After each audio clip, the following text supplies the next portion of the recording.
Of course, Yuska has been talking about digital education, technology, and what are their impact, and particularly social impact on education in general, right? So, of course, as you all have experienced, large language models and AI in general have actually penetrated really into education as well a lot.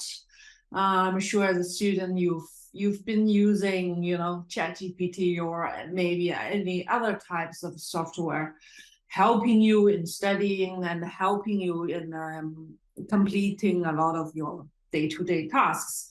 So the idea now is to form groups, talk a little bit on what is ChatGPT's impact on education and research, what does it mean to us, to teachers, students, or to policymakers alike. Isabel, can you please move to the next slide?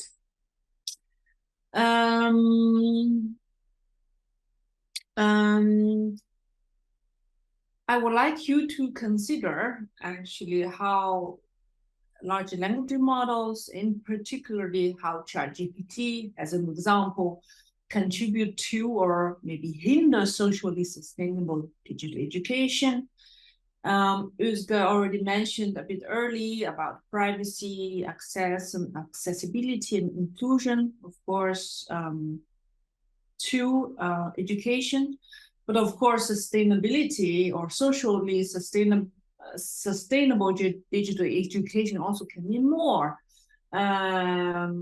It can be related to security and safety in general of the users, or in other types of application, or maybe just what's the social impact on students and teachers. How does it, for instance, change their communication dynamics between students? How does it influence the way you solve a problem? And how would you influence the way you interact with your peers in general? These are the things actually you hold firsthand information. That's why I thought it would be a good idea for you to have a discussion within the subgroups we'll be creating very soon. Next slide, please. For the discussion, I also would like you to think about, because we're talking about social sustainability, right? Of course, so when we are talking about that, we need to think about from whose perspective, right?